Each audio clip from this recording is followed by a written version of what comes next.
Boa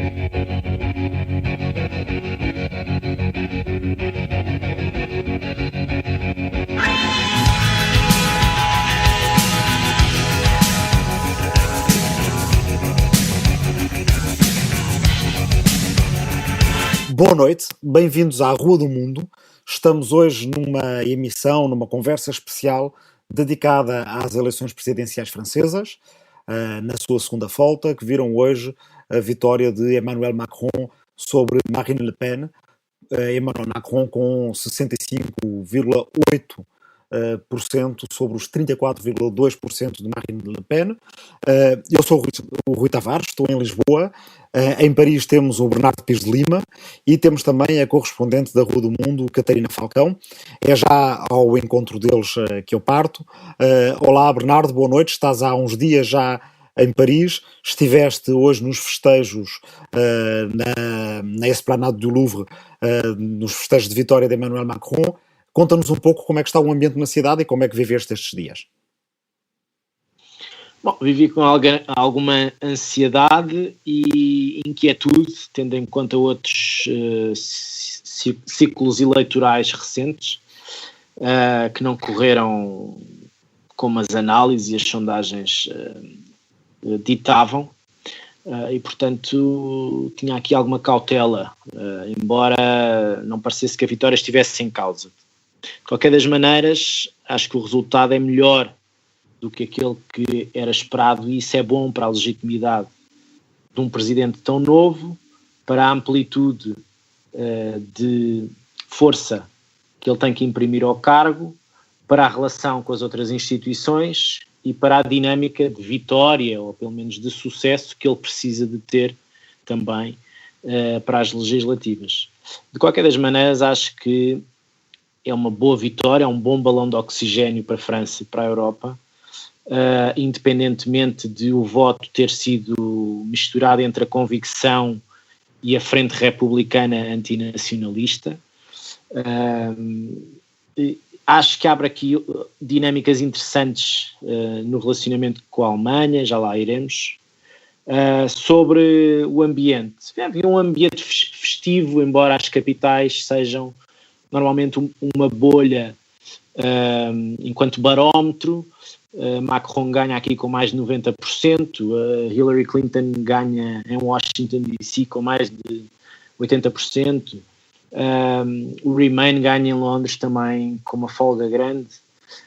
As capitais não são exemplificativas do país, e de qualquer das maneiras as clivagens continuam em França, e a senhora Le Pen duplicou os votos em 5 anos, e isso não é de menos importância.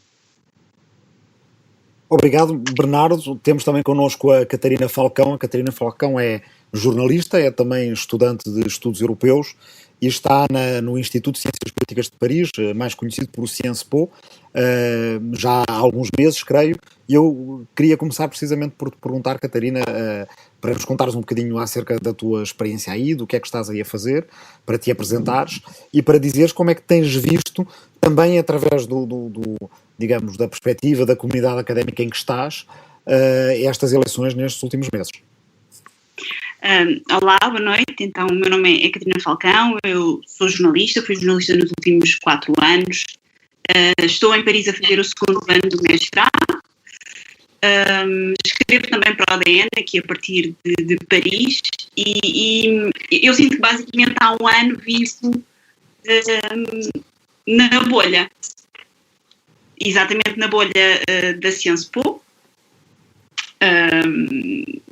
Aliás, Emmanuel Macron foi aluno da Sciences Po, como todos os presidentes franceses, excepto Sarkozy, e a visão que eu acabo por ter destas eleições é muito baseada na minha experiência na Sciences Po.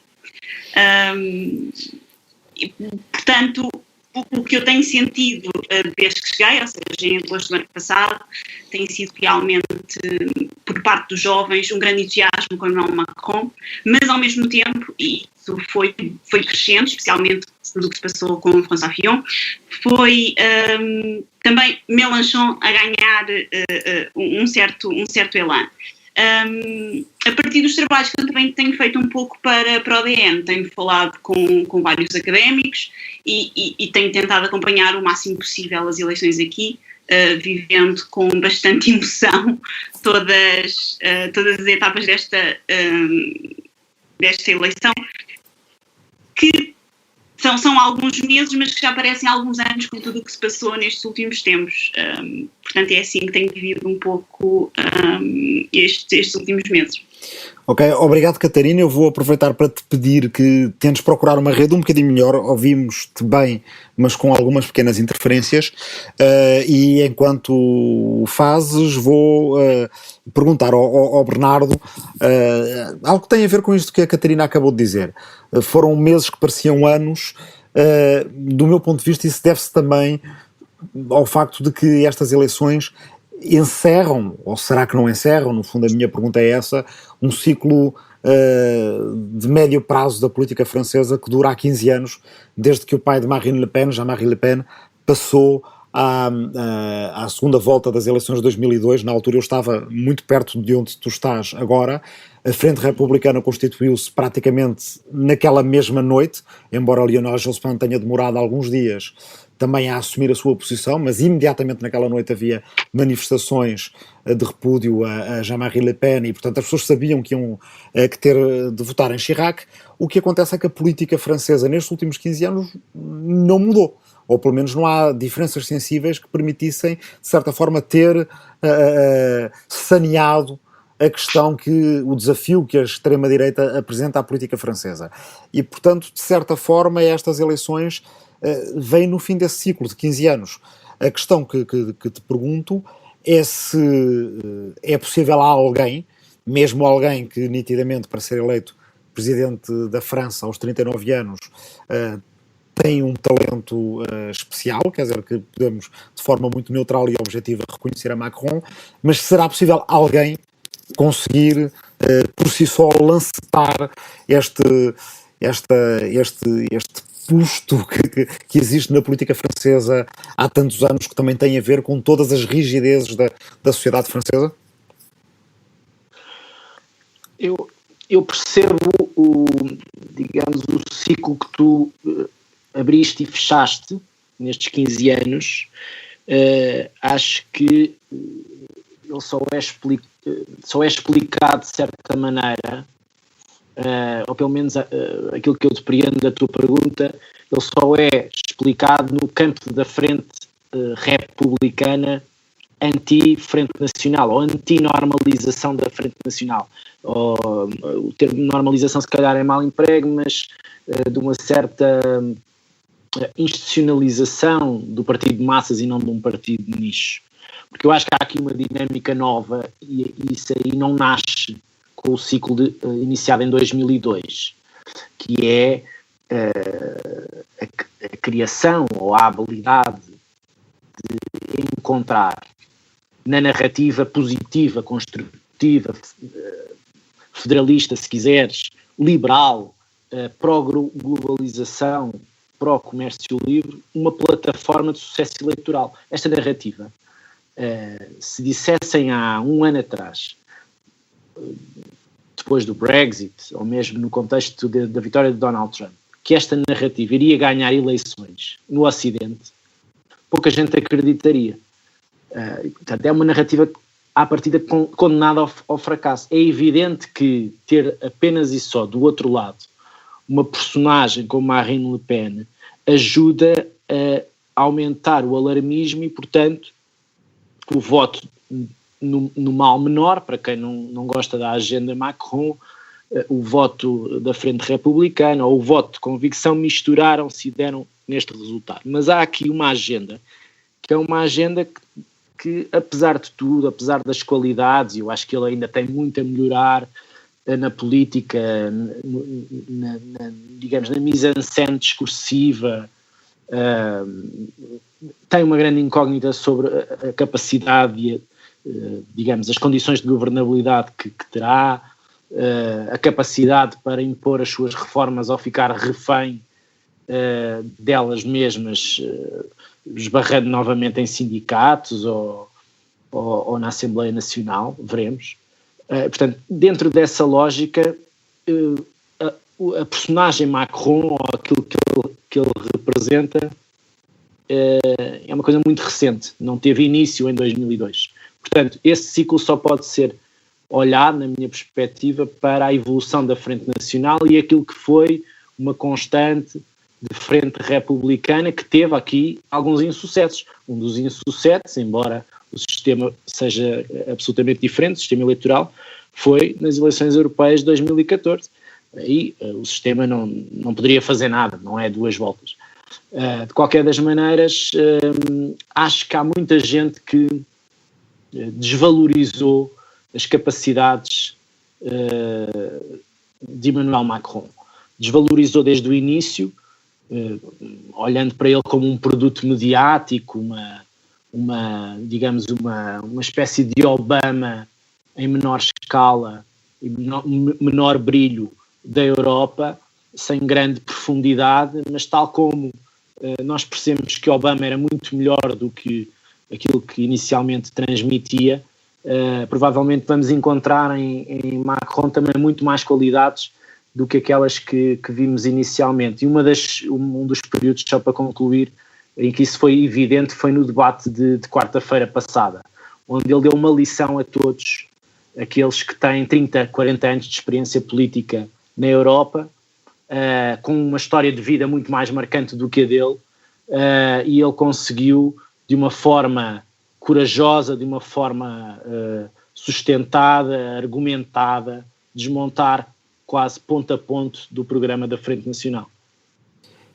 Catarina, precisamente do lado dos jovens, que constituem uma população maioritária, daí no meio académico em que estás, há grandes esperanças em relação a Macron, mas eu diria talvez numa minoria de jovens, pelo menos numa minoria, não agora no voto de hoje, mas quando olhamos para a votação da primeira volta, Macron não ficou em primeiro lugar entre os jovens, mas há de qualquer forma um núcleo bastante grande de jovens, provavelmente mais ligados à sua identidade europeia, que, como viram Emmanuel Macron falar dessa identidade sem ceder ao opróbrio, a uma espécie de assédio moral que já há muitos anos tem sido feito pela extrema-direita, e não só, sobre qualquer pessoa que se atreva a falar da Europa, sem ser só para falar das muitas críticas que podemos fazer à Europa hoje em dia.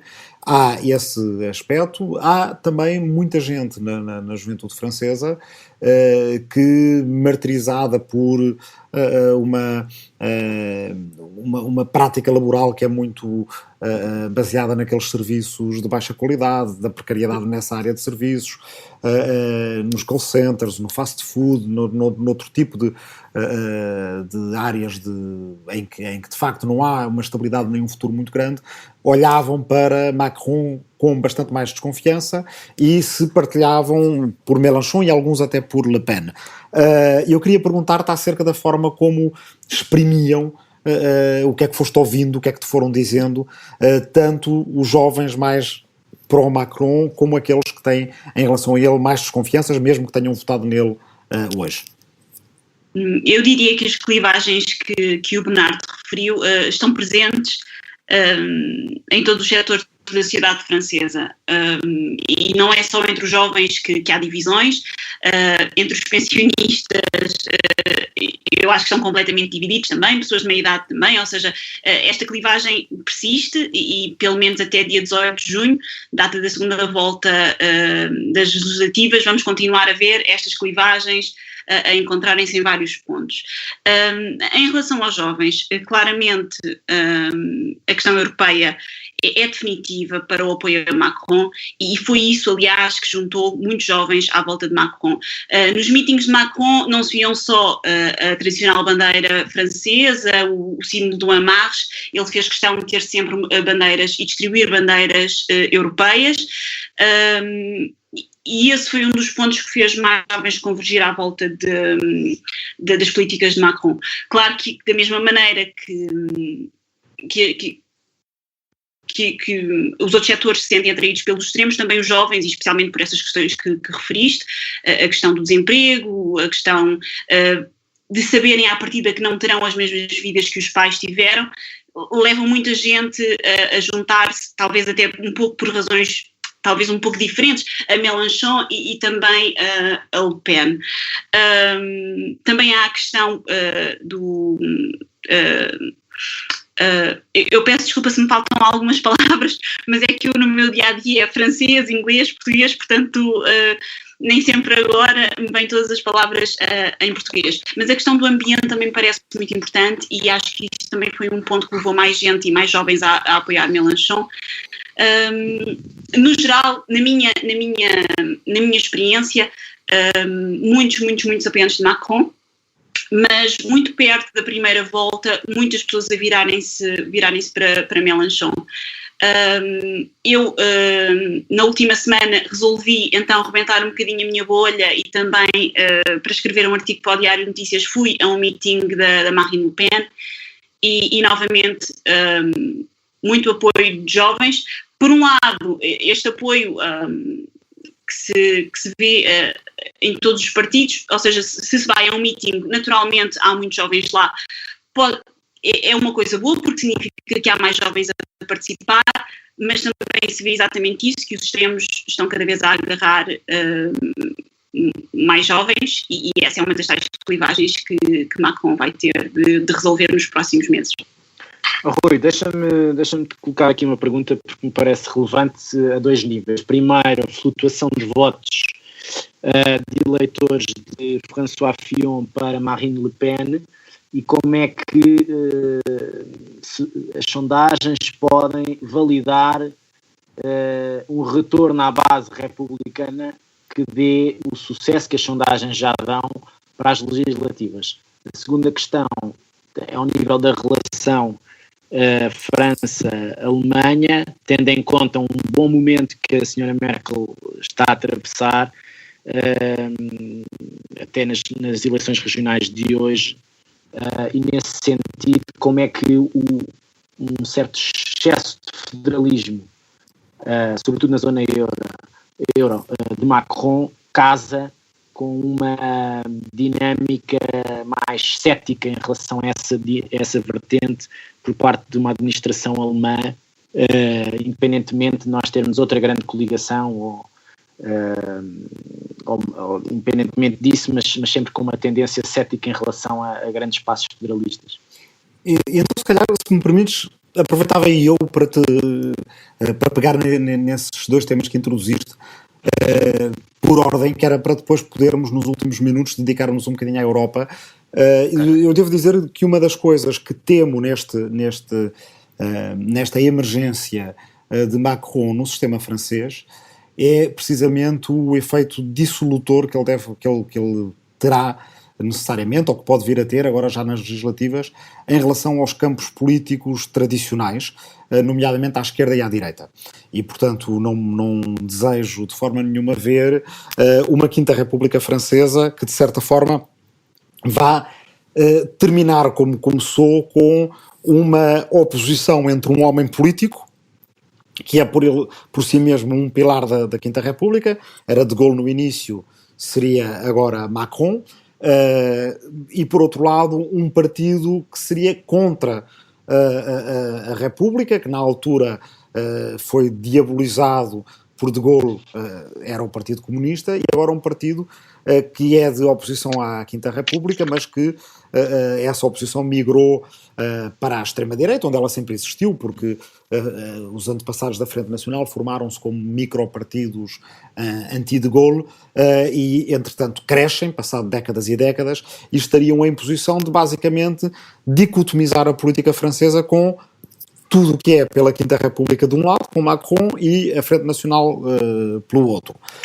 Portanto, se entendo o pedido que Macron faz agora no seu discurso de vitória, apelando aos seus apoiantes para que o ajudem a ganhar uma maioria absoluta, é um pedido normal que qualquer presidente francês faz desde que o calendário pôs as eleições presidenciais antes das legislativas.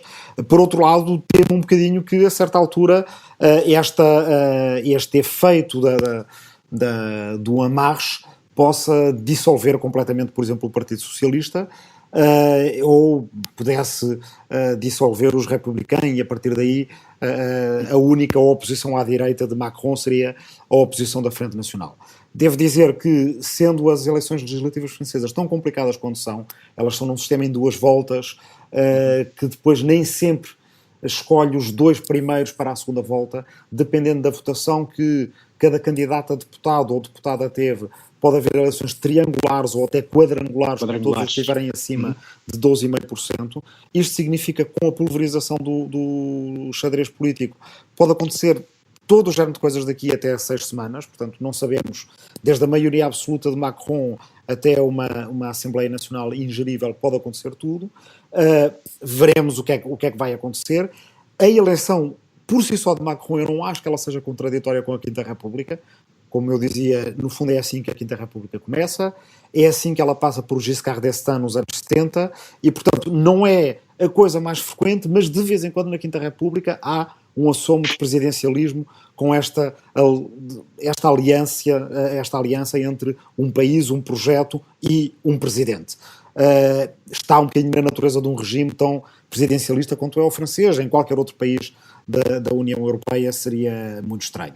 Mas a questão que tu colocas a seguir e que me parece crucial para nós todos agora é, dependendo da força que este presidente francês tiver, o presidente Macron, sendo que no discurso europeu é provavelmente onde ele mais cedo teve um discurso com mais conteúdo e com um conteúdo mais claro, muito graças a 2 pessoas que estão no seu círculo, a Sylvie Goulard, uma deputada, uma eurodeputada centrista do MoDem, de um partido centrista liberal, que é liberal à francesa, ou seja, não é muito liberal economicamente, é mais liberal política do que economicamente, e tem sido uma deputada que há muitos anos luta por uma governança mais solidária da zona euro. E, por outro lado, Jean Pisani-Ferry, que é foi o fundador de um think tank de Bruxelas chamado Bruegel, e é um economista que já defende há muitos anos a mutualização da dívida na zona euro. A proposta de Macron agora é mutualizar a dívida na zona euro daqui para o futuro. Não mutualizar a dívida passada, mas mutualizar a dívida para o futuro, que mesmo assim reforçaria muito a zona euro e colocaria a União Europeia numa posição quase de terceira potência aqui entre a Rússia e os Estados Unidos, porque evidentemente a zona euro tem um potencial ainda por explorar, que tem sido muito diminuído pelos acontecimentos dos últimos anos com a crise da dívida soberana. A questão é mesmo esta, até que ponto ele consegue levar esse programa à mesa das discussões e consegue mesmo convencer os alemães a segui-lo. Eu devolveria ou passaria a bola para a Catarina para perguntar se, entre as pessoas com quem tens falado e as de muitas nacionalidades, se este é um elemento que está na mente das pessoas e que está nas discussões que tens tido, e como é que as pessoas se posicionam em relação a isso, se mais ou menos otimistas em relação a um possível sucesso de Macron no tabuleiro europeu? Quando falo isso, é realmente o elemento central. Também não nos podemos esquecer que, apesar da força que a Frente Nacional tem vindo a ganhar, a maior parte dos franceses não quer sair do euro. Portanto, ou seja, mesmo quando se perguntava em relação ao projeto europeu, apesar de tudo, os franceses ainda são a favor do projeto europeu e especialmente nas camadas mais jovens, a Europa tem um grande impacto. Penso que realmente agora, aliás, Macron já fez saber que a sua primeira reunião internacional será com Merkel, portanto já falaram ao telefone. Parece-me que é o que mais espero, ou seja, apesar de a nível nacional haver toda esta complicação e toda esta mudança no sistema político francês, espera-se que Macron tenha algo a dizer e uma palavra a dizer em relação à Alemanha na Europa. Esse parece-me ser realmente o ponto... Mas se fizer isso, precisamos de aliados no sul da Europa. E enquanto a situação italiana não ficar definida, eu não acredito muito numa certa posição de força de Paris em relação a Berlim nesta fase. Deixa-me perguntar-te uma coisa, Bernardo. Tu achas que, ou tiveste alguma indicação de que Macron pretendesse continuar ou descontinuar com os encontros do sul da Europa que foram iniciados na Grécia com Tsipras e depois passaram por Portugal com António Costa? Haverá alguma possibilidade? É um bom dilema. Já coloquei essa questão a várias pessoas em Portugal e não só. A expectativa é que continue. De qualquer das maneiras, também depende um pouco da narrativa que esses grupos criarem. Quer dizer, acho que até agora foi uma narrativa inteligente de não hostilização a ninguém, nem ao norte da Europa, nem a Berlim, nem nada. Foram sempre encontros construtivos, digamos assim. Acho que foi importante que da Grécia viesse um apoio sempre claro, quer com Tsipras, quer com... Embora Varoufakis hoje em dia não esteja presente e não seja propriamente uma pessoa muito amada na política grega, sempre estiveram publicamente ao lado de Macron, e isso ajuda a consolidar ali um espaço mais harmonioso em volta dessas cimeiras. Essas cimeiras não podem transformar-se numa espécie de contraponto às posições da Alemanha, porque isso deixaria Paris numa situação desconfortável, e não me parece que Macron queira assumir um jogo duplo, por um lado líder desses países do sul da Europa e por outro lado ter que ter uma relação mais igual, mais equilibrada com Berlim. A indicação que eu tenho é que Paris se manterá nesses fóruns. Ok, Catarina, volto a ti, sim. Podes só queria acrescentar que também falamos muitas vezes de Macron como um outsider, e na verdade de uma certa maneira mas ele há 4 anos que acompanha de perto todas estas temáticas, e acho que ele também tem noção daquilo que poderá perseguir, tendo sido o homem de confiança de Hollande durante grande parte do seu mandato, e depois também como Ministro da Economia. Portanto, também me parece que essas dinâmicas serão ou para manter ou para encontrar novas formas de diálogo.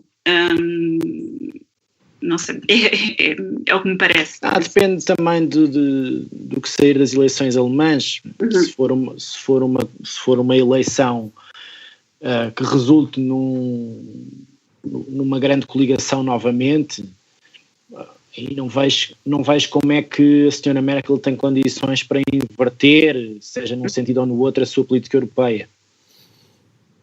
A questão também aqui é muito se a Alemanha tem capacidade, ou seja, se tem coragem, de certa forma, para enfrentar o custo do fracasso. A União Europeia teve uma experiência de quase... Sozinha não tem condições, nem quer assumir esse custo do fracasso. Por isso é que precisa de França. Pois, e a França teve agora com a União Europeia uma experiência de quase morte, que sabemos todos que, se não for revertida, pode trazer a senhora Le Pen, ou esta senhora Le Pen, Marine Le Pen, ou a próxima senhora Le Pen, Marion Maréchal Le Pen, a sua sobrinha, ao poder daqui a 5 anos. Ou Philippot. Ou Philippot, ou qualquer outro uma figura assombrosa dos líderes da Frente Nacional, que já substituíram uma outra geração ainda mais assombrosa. Sim, que era aquela e vamos ver se o nome de Frente Nacional se mantém. Sim, já. Este branding é muito, muito inteligente da parte deles. Então, uma última pergunta muito rápida, uma vez que daqui a pouco o Bernardo vai ter que entrar em estúdio para outro comentário. O novo presidente francês, Emmanuel Macron, tem 39 anos, como muita gente já disse, muito jovem, mas acima de tudo, para a sucessão das gerações europeias, marca uma passagem para uma geração que é a geração Erasmus. Ele não fez o Erasmus, outros políticos europeus da sua geração fizeram. A mais conhecida é a Federica Mogherini, que é neste momento a ministra dos Negócios Estrangeiros da União Europeia. A pergunta é se isso é relevante ou se não é relevante. Começo pelo Bernardo, depois pergunto à Catarina. Bernardo, é relevante ou irrelevante haver uma transição para uma geração que já nasceu e cresceu toda ela dentro de uma fase de integração europeia bastante profunda, simbolizada, entre outros aspectos, pelo programa Erasmus? Eu, enquanto membro dessa geração Erasmus e tendo feito Erasmus e outros programas, inclusivamente programas que Mogherini e o Macron fizeram nos Estados Unidos, diria que tudo isso é importante se for bem utilizado. Não interessa ter Emmanuel Macron como uma espécie de símbolo de uma geração europeísta e que viveu sempre no quadro da integração europeia, se ele não for consequente e se ele não empregar capital político a um projeto de unidade. E, portanto, o programa em si não encerra nada.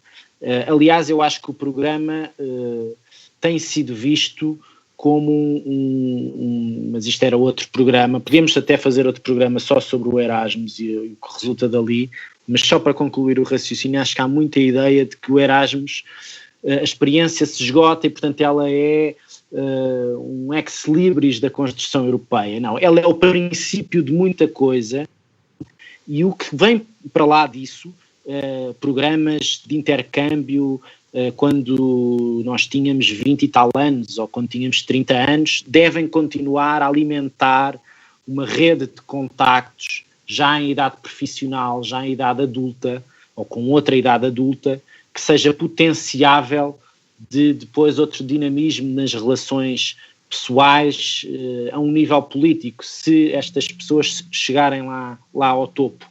Isso sim é relevante. Eu acho que nunca há muita ideia de que o Erasmus é o primeiro degrau de outros programas, mas é um programa que se esgota nele mesmo. E acho que isso é uma visão errada. Catarina?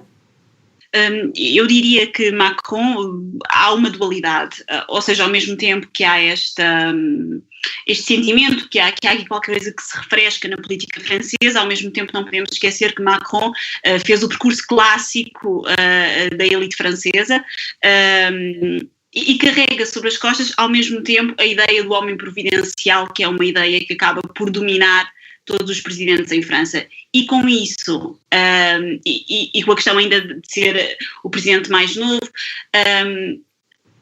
a probabilidade de fraudar as expectativas dos franceses pode ser muito grande e isso pode vir a revelar também um problema daqui a 5 anos. Portanto, teremos de esperar para ver o que é que Macron faz com os seus novos poderes e também para ver o que é que sai das legislativas, para ver o que é que será possível fazer do seu programa e se realmente a idade e toda esta abertura à Europa poderão ou não ser concretizadas. É isso. Ok, muito obrigado a ambos. Nesta eleição crucial de um ciclo político esse mais curto, que contou com o referendo do Brexit, com a eleição de Trump nos Estados Unidos, que pôs a União Europeia, em particular o projeto europeu, à beira de uma experiência de quase morte, está ainda por responder se, saído dessa experiência de quase morte, se é possível fazer tudo o que há a fazer para recuperar o projeto europeu e refundá-lo sobre bases mais saudáveis, mais democráticas, ou se essa é uma hipótese que nem Macron, nem nenhum outro na Europa conseguirá concretizar sem uma adesão muito mais forte dos cidadãos europeus que exceda em bastante só este segmento populacional da geração Erasmus e de outros mais habituados à integração europeia. Vamos continuar a seguir estes acontecimentos e as suas evoluções na Rua do Mundo, que é um programa que parte do princípio de que a distinção entre política nacional e política internacional é cada vez mais irrelevante. O mundo é aquilo que começa logo quando pomos o pé na rua, e a Rua do Mundo é gravada em geral, não hoje, mas em geral, na Rua das Gaivotas, com o apoio do projeto do Teatro Praga, que aí se cedia, no âmbito do Instituto Ulisses, e é distribuída pelo podcast É Apenas Fumaça, a quem agradecemos também pela assistência técnica. Até à próxima. Catarina e Bernardo, boa sorte por aí nos próximos dias. Catarina, boa sorte para ti nos teus estudos e nos próximos meses em França. Muito obrigado a ambos. Boa noite. Boa noite. Boa noite.